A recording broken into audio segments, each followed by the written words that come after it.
कानपुर जे कच्छ में शिकारपुर पुलिस पेशावर वासण हुरैन पठान के बाज़ियाब कराइण जी दावा कई है। तफ़सील ॿुधाइण लाइ वधीक टेलीफोन लाइन ते मौजूद है रहीम लाड़क। जी रहीम।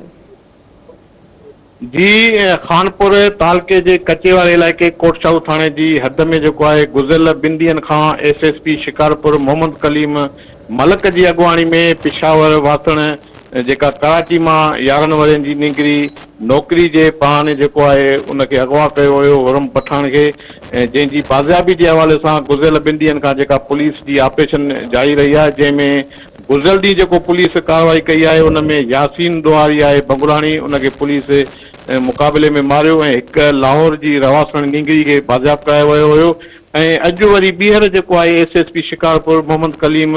मलक जी अॻुवाणी में खानपुर तालके जे कच्चे वारे इलाइक़े कोटशाहू जे इलाइक़े में जेको आहे पुलिस कार्रवाई कई है, जंहिंमें हिकु डोहारी जेको मुख्य किरदारु आहे इन वाक़े जो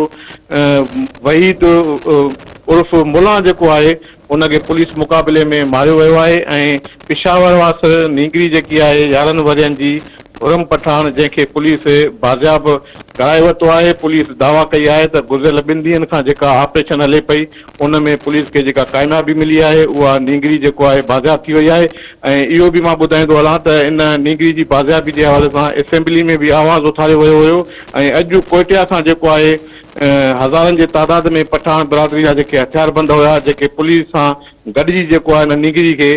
बाज़ियाबी जे लाइ उनजी कोशिश हुई त असां गॾु कच्चे में लही उनके बाज़ियाब कराईंदासीं, पर उहे अञा ताईं शिकारपुर ज़िले में न पहुची सघिया। उहे कोयटिया में ही उते मौजूद आहिनि पठान बिरादरी जा ऐं पुलिस के जेकी ये कामयाबी मिली है उनमें जेको आहे इलाइक़े में जेको आहे ख़ुशीअ जी लहर छायल आहे। जी रहीम, तफ़सील ॾियण जे लाइ महिरबानी।